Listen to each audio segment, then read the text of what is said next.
সুপ্রিয় দর্শক, আসসালামু আলাইকুম। আপনাদের সবাইকে স্বাগত জানাচ্ছি এখনকার আলোচনায়। আপনাদের সঙ্গে আছি আমি সিরাজুল ইসলাম। দর্শক, বিশ্ব রাজনীতির দাবার ছকে কি নতুন চাল দিল চীন ও রাশিয়া?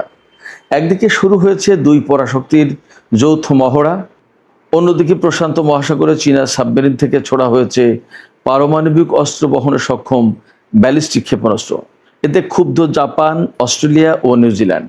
তাহলে কি ইন্দো প্যাসিফিকে শুরু হতে যাচ্ছে নতুন শক্তির সংঘর্ষ?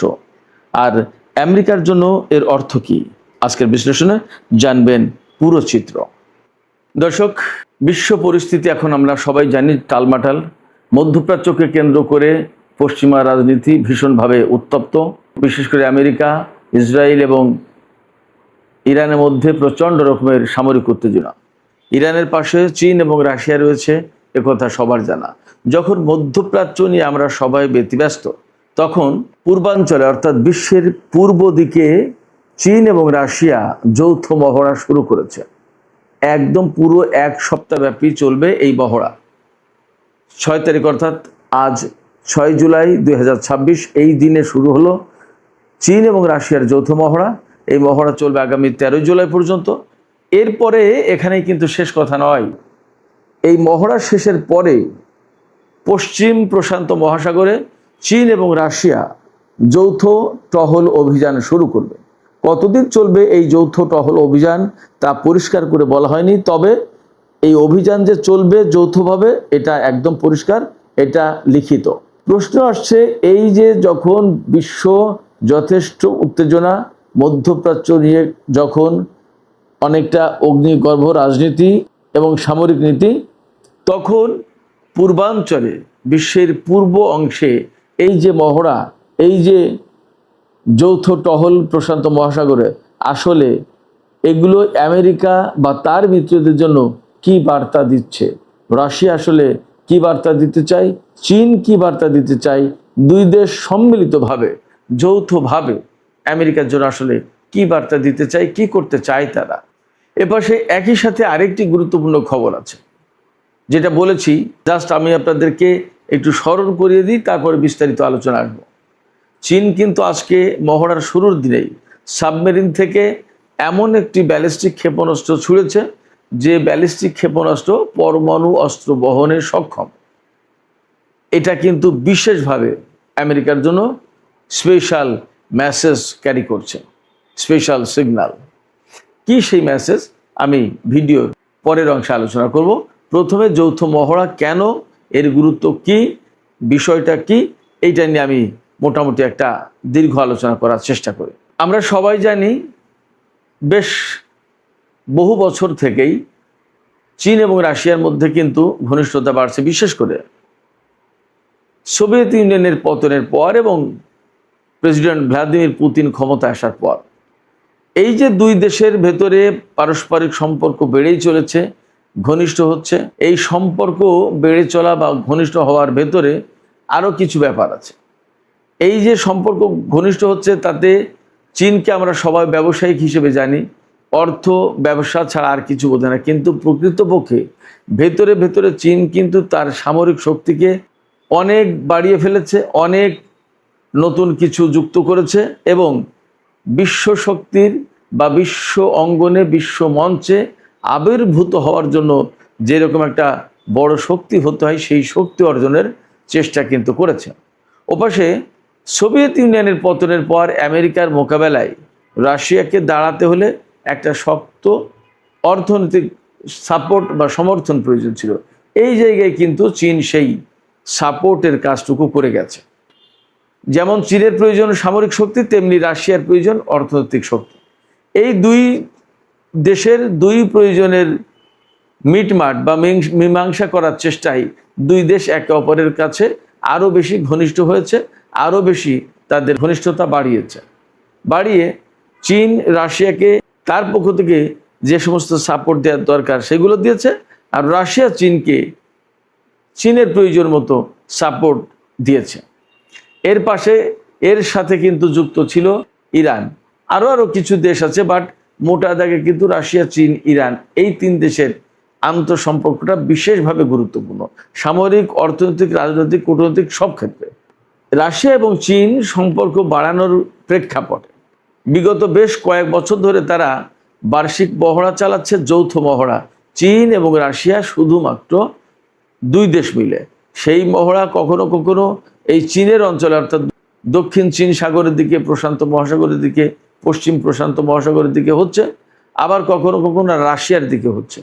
যাই হোক, এবারে যে মহড়া হচ্ছে এই মহড়া মূলত চীনের উপকূলীয় অঞ্চল বা চীনের পানিসীমা থেকে শুরু করে এই মহড়া শুরু হচ্ছে পশ্চিম মহাসাগরে। তার মানে এই যৌথ মহড়া পরিচালনার জন্য রাশিয়া তার নৌবাহিনীকে এখানে পাঠিয়েছে। কি কি পাঠিয়েছে রাশিয়া পাঠিয়েছে 5 থেকে 7টা নৌ ইউনিট, কয়েকটি frigate, corvette, diesel engine submarine এবং রেস্কিউ সাপোর্ট শিপ। এর পাশাপাশি রয়েছে সম্ভবত কিছু যুদ্ধ বিমান। আর চীন এই যৌথ মহড়ায় কি কি মোতায়েন করেছে সেটাও একটু জেনে নিই। চীন মোতায়েন করেছে 10টির মতো যুদ্ধ জাহাজ, 2 থেকে 3টি ডেস্ট্রয়ার, কয়েকটি ফ্রিগেট এবং করভেট, কয়েকটি সাপোর্ট এবং রেস্কিউ শিপ। এখন এই মহড়ার গুরুত্বটা কোথায়, মানে কেন এই মহড়া পরিচালনা করা হচ্ছে? আমরা সবাই জানি ভারত এবং প্রশান্ত মহাসাগরীয় এলাকায় আমেরিকা এবং তার মিত্রদের, বিশেষ করে ভারত, অস্ট্রেলিয়া, নিউজিল্যান্ড, জাপান, এই সমস্ত দেশের সামরিক উপস্থিতি ক্রমেই বেড়ে চলেছে। এইগুলোর জবাব হিসেবে মূলত রাশিয়া এবং চীন তারা এই মহড়ার আয়োজন করেছে। এছাড়া কিছুদিন আগে এপ্রিলের শেষ দিকে, মে মাসের প্রথম দিকে, এই সময় আমেরিকা, ফিলিপাইন, নিউজিল্যান্ড, অস্ট্রেলিয়া এবং জাপান এরা যৌথ মহড়া চালিয়েছে। এই মহড়ার একটা অঘোষিত জবাব হচ্ছে রাশিয়া এবং চীনের এই যৌথ মহড়া। যদিও রাশিয়া এবং চীন বলছে এই মহড়া মূলত কাউকে উদ্দেশ্য করে নয়। তাইওয়ান প্রশ্নে রাশিয়া এবং চীনের ঐক্যবদ্ধ অবস্থান প্রদর্শন করার একটা মেসেজ এই মহড়ার মধ্য দিয়ে দিতে চায়, সেটা দেয়া হচ্ছে। রাশিয়া এবং চীনের মধ্যে নো লিমিট পার্টনারশিপ এই একটা বক্তব্য আছে, অর্থাৎ দুই দেশের অংশীদারিত্ব কোনো ক্ষেত্রে সীমাবদ্ধ না। এই কথা একদম আক্ষরিকভাবে প্রমাণ করার জন্য এই যে যৌথ মহড়া শুরু করা হলো বা শুরু করা হচ্ছে বা চলছে, অর্থাৎ রাশিয়া এবং চীন তারা দেখাতে চায় এই যে অংশীদারিত্ব বা মিত্রতা, এটা শুধুমাত্র অর্থনৈতিক ক্ষেত্রে তা কিন্তু নয়, সব ক্ষেত্রে, সামরিক ক্ষেত্রেও। এছাড়া আমি যে একটু আগে শুরুর দিকে বলছিলাম যে প্রশান্ত মহাসাগরে চীন এবং রাশিয়া যৌথ টহল অভিযান শুরু করবে। এই টহল অভিযানের মূল লক্ষ্য হচ্ছে যে তারা দেখাতে চায় যে প্রশান্ত মহাসাগরের মতো গভীর সাগরে চীন এবং রাশিয়া যৌথভাবে দীর্ঘমেয়াদী টহল অভিযান বা মহড়া বা তাদের উপস্থিতি বজায় রাখতে সক্ষম, মহড়া চালাতে সক্ষম, টহল অভিযান চালাতে সক্ষম। এই মহড়ার মধ্য দিয়ে আসলে চীন এবং রাশিয়া বিশ্ববাসীকে কি বার্তা দিতে চায় সেটাও কিন্তু আলোচনার দাবি রাখে। এখানে দুই দেশ যৌথ মহড়ার মাধ্যমে সারা বিশ্বকে সবচেয়ে বড় যে বার্তা দিতে চায় সেটি হচ্ছে চীন এবং রাশিয়া কৌশলগতভাবে একই ফ্রন্টে দাঁড়িয়ে আছে। এছাড়া এককেন্দ্রিক মার্কিন বিশ্ব ব্যবস্থা বা নিরাপত্তা ব্যবস্থা আমরা যাই বলি, তার বিকল্প শক্তি হিসেবে চীন এবং রাশিয়া তাদের নিজেদেরকে প্রতিষ্ঠা করতে চায়, প্রমাণ করে দিতে চায় বিশ্ববাসীর কাছে। তারা এটাও একটা বার্তা দিল যে শুধুমাত্র আমেরিকা নয়, বিকল্প শক্তি হিসেবে চীন এবং রাশিয়া উঠে আসছে। তার মানে এখানে পরিষ্কারভাবে যে এককেন্দ্রিক বিশ্ব ব্যবস্থা বা একমুখী যে নিরাপত্তা ব্যবস্থা, এই নিরাপত্তা ব্যবস্থা এবং বিশ্ব ব্যবস্থাকে চ্যালেঞ্জ করে তার বিকল্প শক্তি হিসেবে নিজেদেরকে দাঁড় করাচ্ছে। এখান থেকে মূলত তারা একদম পরিষ্কার বার্তা দিতে চায় যে ইন্দো প্যাসিফিকে পশ্চিমা জোট এককভাবে তাদের আধিপত্য বিস্তার করে থাকতে পারবে না। তার মানে এখানে চীন এবং রাশিয়া সরাসরি তাদের জন্য চ্যালেঞ্জ, পশ্চিমাদের জন্য একদম পরিষ্কার চ্যালেঞ্জ, ঝুঁকি, হুমকি যাই বলেন। এই যে দুই দেশের যৌথ মহড়া, এই যৌথ মহড়ার থেকে আমরা যে সমস্ত বার্তা তা তো পেলাম, গুরুত্ব কি এটাও মোটামুটি কম বেশি বুঝেছি। এখানে আমি আরেকটু বলি, ইরানের সাথে আমেরিকার যে যুদ্ধ, এই যুদ্ধের সবচেয়ে বড় যে ঝুঁকিটা চীন এবং রাশিয়ার জন্য, সেটা হচ্ছে এই যে ভেনিজুয়েলার তেল সম্পদ আমেরিকার দখলে নিয়ে ফেলেছে। ইরানকে যদি কবজা করে ইরানের তেল সম্পদ, জাতীয় খনিজ সম্পদ, সমস্ত সবকিছু যদি দখল করে নিতে পারত আমেরিকা, এবং মধ্যপ্রাচ্যে তার একদম অবাধ প্রভাব প্রতিপত্তি বিস্তার করতে পারত, তাহলে চীনের কিন্তু মধ্যপ্রাচ্যে প্রবেশাধিকার একেবারে সীমিত হয়ে পড়ত। তখন আমেরিকা চীনকে এক ধরনের কৌশলগত ফাঁদে ফেলে দিত। চীনের আওতায় বা নিয়ন্ত্রণে যে শতকরা 70% রেয়ার আর্থ ম্যাটেরিয়াল আছে, এই রেয়ার আর্থ ম্যাটেরিয়াল নিয়ে তখন আমেরিকা চীনের সাথে দর কষাকষি করত, যে তুমি ইরান থেকে বা মধ্যপ্রাচ্য থেকে তেল গ্যাস নিতে পারো, তবে আমাকে এই রেয়ার আর্থ ম্যাটেরিয়ালের অন্তত 50% কন্ট্রোল দিতে হবে। তখন কিন্তু চীনের জন্য মহা বিপদ ছিল। তো মহা বিপদ যখন, তখন চীন তো বসে থাকবে না, ফলে ইরানকে সাপোর্ট দিয়েছে চীন, রাশিয়া দুই দেশই। এবং এই যুদ্ধ যখন একটু তুলনামূলক বেটার সিচুয়েশনে পৌঁছেছে, আপাতত বন্ধ আছে, তখন কিন্তু চীন এবং রাশিয়া নিজেদের বাকি অস্ত্র ঝালাই করে নিচ্ছে, পরীক্ষা করে নিচ্ছে, এবং তারা এর ভেতর দিয়ে তাদের সামরিক পরীক্ষার প্রস্তুতিটাও কিন্তু যাচাই করবে। কারণ এখানে এয়ার ডিফেন্স সিস্টেম এবং অ্যান্টি সাবমেরিন সিস্টেম, এগুলো পরীক্ষা নিরীক্ষা করবে চীন এবং রাশিয়া। খেয়াল করুন, খুবই টেকনিক্যাল এবং খুবই স্পর্শকাতর বিষয়গুলো, যে অ্যান্টি সাবমেরিন এবং এয়ার ডিফেন্স সিস্টেম এগুলোর পরীক্ষা নিরীক্ষা করবে রাশিয়া এবং চীন।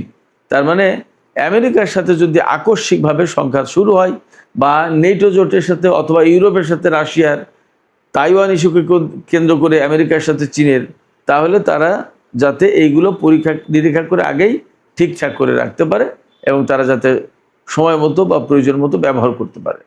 এপাশে আমি প্রথমেই বলেছিলাম যে চীন যে সাবমেরিন থেকে ক্ষেপণাস্ত্র ছুড়ল, এর গুরুত্বটা কি আসলে, এটা তো বিশাল একটা ব্যাপার।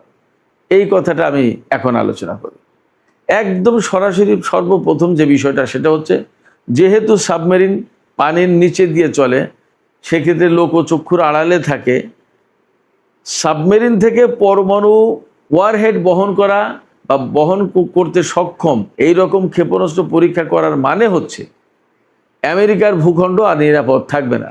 তার মানে হচ্ছে প্রশান্ত মহাসাগর দিয়ে হোক আর আটলান্টিক দিয়ে হোক, যেভাবে হোক, যেখান থেকে হোক, সাবমেরিন পানির নিচে দিয়ে গোপনে সংগোপনে আমেরিকার উপকূলীয় এলাকায় বা যেখান থেকে যে দূরত্ব থেকে এই ব্যালিস্টিক ক্ষেপণাস্ত্র বাড়লে আমেরিকার নিরাপত্তা বলয় ভেদ করতে পারে চীন, সেই রকম একটা দূরত্বে গিয়ে সাবমেরিন থেকে পরমাণু ওয়ারহেড বহনের সক্ষম ব্যালিস্টিক ক্ষেপণাস্ত্র যদি ছুঁড়ে মারে, তখন কিন্তু আমেরিকার যে ভূখণ্ডের যে নিরাপত্তা, এই নিরাপত্তা থাকবে না। আমেরিকা তো এখন বিশ্বের বিভিন্ন দেশে যেখানে তারা যুদ্ধ করতে চায়, সেখানে ঘাঁটি আছে, বা নিকটতম ঘাঁটি থেকে তারা সৈন্য, যুদ্ধ জাহাজ বা বিমান, ক্ষেপণাস্ত্র প্রতিরক্ষা ব্যবস্থা এই সমস্ত নিয়ে এসে যুদ্ধ করে, এবং বিমানবাহী রণতরী পাঠিয়ে আমেরিকার মূল ভূখণ্ডকে সবসময় নিরাপদ রেখে বিশ্বের বিভিন্ন দিকে দিকে জনপদে জনপদে তারা যুদ্ধ করে যায়। আমেরিকার মাটি এবং আমেরিকার জনগণ অক্ষত থাকে, কোনো ঝুট ঝামেলার ভেতরে পড়ে না। কিন্তু এই সাবমেরিন দিয়ে পরমাণু অস্ত্রের পরীক্ষা বা পরমাণু অস্ত্র বহনে সক্ষম ব্যালিস্টিক ক্ষেপণাস্ত্রের পরীক্ষা, এটা যখন সফল হচ্ছে, তখন কিন্তু চীন আলটিমেটলি, চীনের সাথে যদি আমেরিকার সংঘাত কখনো শুরু হয় বা সংঘর্ষ শুরু হয়, তখন চীন একদম সহজেই এই সাবমেরিন পাঠিয়ে পারমাণবিক ওয়ারহেড সম্বলিত ব্যালিস্টিক ক্ষেপণাস্ত্র ছুড়বে আমেরিকার মূল ভূখণ্ডে। তখন কিন্তু আমেরিকার মূল ভূখণ্ড মোটেই নিরাপদ থাকবে না। যদিও চীন তার ইন্টারকন্টিনেন্টাল ব্যালিস্টিক মিসাইল আছে এবং তার কাছে হাইপারসনিক ক্ষেপণাস্ত্র আছে, যেগুলো দিয়ে চীন থেকেই সরাসরি আমেরিকায় আঘাত হানতে পারবে, কিন্তু সেগুলো আকাশপথে হয়তো বাধাপ্রাপ্ত বা ইন্টারসেপ্টেড হতে পারে, কিন্তু সাবমেরিন থেকে যখন হামলাটা করবে তখন ব্যাপারটা সহজ হয়ে যাবে। এই জন্য সাবমেরিন থেকে যে পরমাণু ওয়ারহেড বহনের সক্ষম ব্যালিস্টিক ক্ষেপণাস্ত্রের পরীক্ষা চালিয়েছে আজকে চীন, সেটি একটা নতুন অধ্যায় যোগ হলো চীনের সামরিক নীতিতে, এবং এটা আমেরিকার জন্য একটা বড় টেনশনের কারণ হলো। এই ক্ষেপণাস্ত্রের পরীক্ষা চালানোর পর নিউজিল্যান্ড, জাপান এবং অস্ট্রেলিয়া ক্ষুব্ধ প্রতিক্রিয়া ব্যক্ত করেছে। তারা খুব রাগ করেছে, তারা দুঃখিত হয়েছে, তারা ক্ষুব্ধ হয়েছে চীনের উপরে, যে কেন এরকম একটা পরমাণু ওয়ারহেড বহনে সক্ষম ক্ষেপণাস্ত্রের পরীক্ষা চালাচ্ছে, তাহলে কি চীন আমাদেরকে মারতে চায়? চীন আসলে কাউকেই মারতে চায় না, কিন্তু চীনকে যদি কেউ পায়ে পাড়া দিয়ে শত্রুতা করতে আসে চীনের সাথে, তাহলে চীন তাকে শিক্ষা দিয়ে দেবে। এটা হচ্ছে চীনের সামরিক নীতি। ফলে যদি আমেরিকা বা তার মিত্ররা যে কোনো দেশ যদি চীনের জন্য অহেতুক ঝামেলা সৃষ্টি করে, চীনকে যদি সামরিকভাবে আঘাত করে, তাহলে চীনও পাল্টা ব্যবস্থা নেবে। এই হলো খুব সহজ কথা।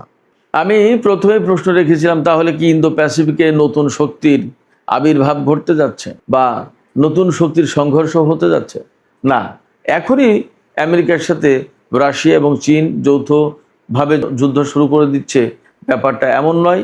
তারা যুদ্ধে লিপ্ত হয়ে যাচ্ছে, ব্যাপারটা এমন নয়। বরং ব্যাপারটা এই যে যদি কেউ তাদের সাথে শত্রুতা করতে আসে, যদি কেউ তাদের উপর হামলা চালায়, তাহলে তারা যাতে সমন্বিতভাবে যৌথভাবে ঐক্যবদ্ধভাবে জবাব দিতে পারে, তার একটা প্রস্তুতি। এবং এখানে যদিও সরাসরি সংঘাতের প্রশ্ন নেই, তবে আমেরিকার বিরুদ্ধে চীন এবং রাশিয়া যে সংঘাতের প্রস্তুতি রাখছে, এ কথা তো পরিষ্কার। এবং এই যে চীন এবং রাশিয়ার যৌথ পহড়া, যৌথ প্রস্তুতি, যৌথ টহল যাই বলি, এই সমস্ত সব কিছুর মূল লক্ষ্য কিন্তু আমেরিকা, তাতে কোনো সন্দেহ নেই। যদিও রাশিয়া এবং চীন তারা বলছে আমাদের এইরকম সুনির্দিষ্ট কোনো দেশকে টার্গেট করে এই মহড়া চালাচ্ছি না, বা আমাদের এই মহড়া নয়, কিন্তু বাস্তবতা হচ্ছে চীন এবং রাশিয়ার মূল প্রতিদ্বন্দ্বী কে, এটা আমরা সবাই জানি। চীন এবং রাশিয়ার মূল প্রতিদ্বন্দ্বী হচ্ছে নেটো বাহিনী এবং আমেরিকা। অতএব তাদের যত যা প্রস্তুতি, সমস্ত সব কিছু যে আমেরিকাকে লক্ষ্য করে বা নেটো বাহিনীকে লক্ষ্য করে, তাতে কোনো সন্দেহ নেই। এখানে আঞ্চলিক দেশ হিসেবে যদি নেটো জোটে যোগ দিয়ে নিউজিল্যান্ড, অস্ট্রেলিয়া বা জাপান তারা যদি কিছু করতে চায়, বা আমেরিকার সাথে কোনো নতুন জোট করে তারা যদি চীনের বিরুদ্ধে কিছু করতে চায়, তাহলে তাদের জবাব দেওয়ার জন্য চীন রাশিয়ার মৈত্রী বা অটুট বন্ধন কাজে লাগবে। তো সুপ্রিয় দর্শক, একদম আলোচনার শেষ পর্যায়ে যে কথা বলতে চাই সেটি হচ্ছে, চীন এবং রাশিয়ার যে যুদ্ধ মহড়া, এটা কিন্তু কোনো যুদ্ধের ঘোষণা নয়, কিন্তু নতুন ঠান্ডা সামরিক প্রতিযোগিতার সুস্পষ্ট শুরু, এ কথাও অস্বীকার করার উপায় নেই। সুপ্রিয় দর্শক, এখনকার আলোচনা এখানে শেষ করতে চাই। যাবার আগে আমি আপনাদের কাছেই প্রশ্ন করি, আপনারা কিভাবে দেখছেন চীন এবং রাশিয়ার এই যৌথ মহড়াকে? এই মহড়া কি আপনারা মনে করছেন আমেরিকাকে সরাসরি চ্যালেঞ্জ করার জন্য, নাকি নিজেরা নিজেদের ভেতরকার অস্ত্র প্রশিক্ষণ, এই সমস্ত শুধুমাত্র নামকস্ত এগুলো করার জন্যই? আপনাদের মতামত জানিয়ে কমেন্টে লিখুন। আর ভিডিও ভালো লাগলে লাইক, কমেন্ট, শেয়ার করবেন প্লিজ, এবং চ্যানেলটি সাবস্ক্রাইব করে টক উইথ সিরাজের সাথেই থাকুন। দর্শক, আপনাদের সবাইকে অনেক অনেক ধন্যবাদ। আল্লাহ হাফেজ।